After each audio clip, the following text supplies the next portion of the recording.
Assistant കൃഷി agriculture director അവരിവിടെ എത്തിയിട്ടുണ്ട്. അവരുടെ ക്ലാസ്സാണ് നമ്മൾ പ്രവേശിക്കുന്നത്. അതുകൊണ്ട് ഒറ്റ വാക്കിൽ എല്ലാവർക്കും ഇവരെ സ്വാഗതം ആശംസിച്ചുകൊണ്ട് കടന്നു പോവുകയാണ്.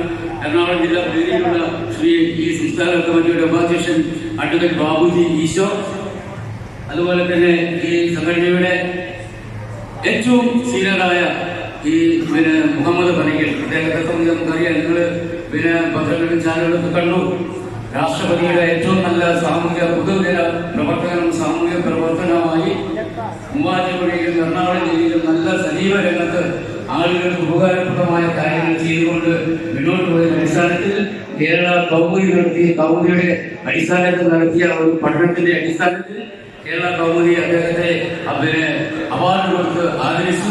ആ അവാർഡ് കൊടുത്തത് ബഹുമാനപ്പെട്ട ഗവർണർ ശ്രീ ശ്രീധരൻപിള്ള സാറാണ്. ആ ചടങ്ങിലൊക്കെ ഞാനും സ്റ്റേറ്റ് പ്രസിഡന്റ് നമ്മുടെ സംസ്ഥാന ഭാരവാഹികളൊക്കെ പങ്കെടുത്തതാണ്. നല്ല ഒരു സംഘാടകനും, നല്ല ഒരു പൊതുജന പ്രവർത്തകനും, നല്ല ഒരു സാമൂഹ്യ പ്രവർത്തകനും, നല്ല ഒരു രാഷ്ട്രീയക്കാരനുമായ വ്യക്തിത്വമാണ് ശ്രീ മുഹമ്മദ് പണിക്കൽ. അദ്ദേഹം ഈ സംഘടനയുടെ ഉപാധ്യക്ഷനാണ്. അദ്ദേഹത്തെയും ഞാൻ സ്വാഗതം ചെയ്യുന്നു.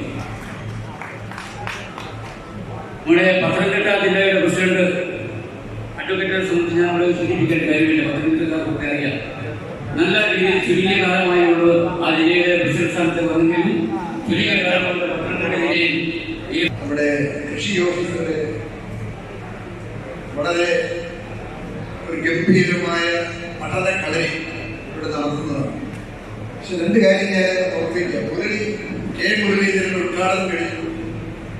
രണ്ടാമത്തെ ഈ സെഷൻ എന്തുകൊണ്ടും സമാപന സമ്മേളനത്തിൽ ഞാൻ പറയുന്നില്ല, എന്തുകൊണ്ടും ഇത് ഉദ്ഘാടനം ചെയ്യാൻ യോഗ്യൻ ബഹുമാനായ KC ജോസഫ് സാർ തന്നെയാണ്. അദ്ദേഹം കോട്ടയത്ത് നിന്ന് മലബാറിലേക്ക് കുടിയേറി കൃഷിക്കാരന്റെ മകനായിട്ടാണ് കുടിയേറിപ്പാണ്. ആള് തോണ ഇരിക്കൂറിന്റെ MLA ആയിരുന്നു. ഒരു തരത്തിൽ ഭാഷയെ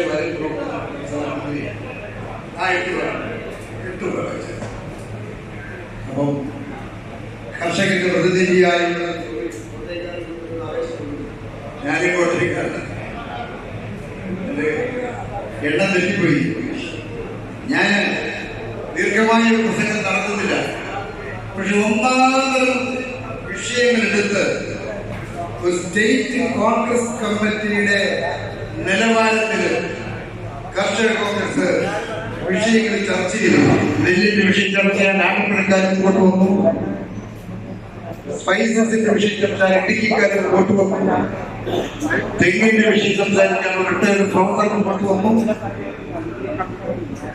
കാര്യവളത്തിന്റെ വിഷയം, പശുവിന്റെ വിഷയം, പാലിന്റെ ഡയറിയുടെ വിഷയം ചർച്ച ചെയ്യാൻ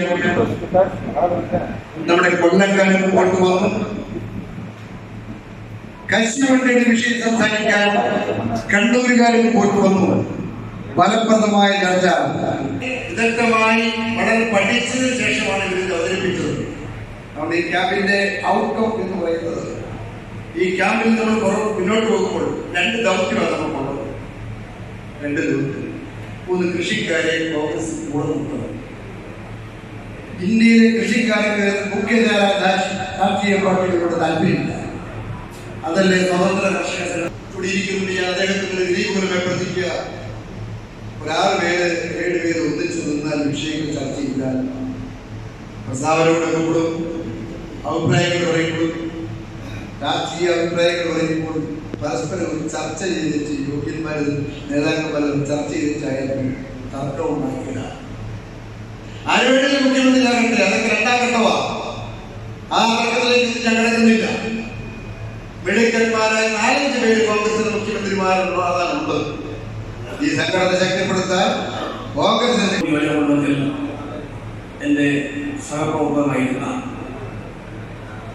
പ്രിയപ്പെട്ട ശ്രീ KC വിജയൻ, കർഷക കോൺഗ്രസിന്റെ സംസ്ഥാന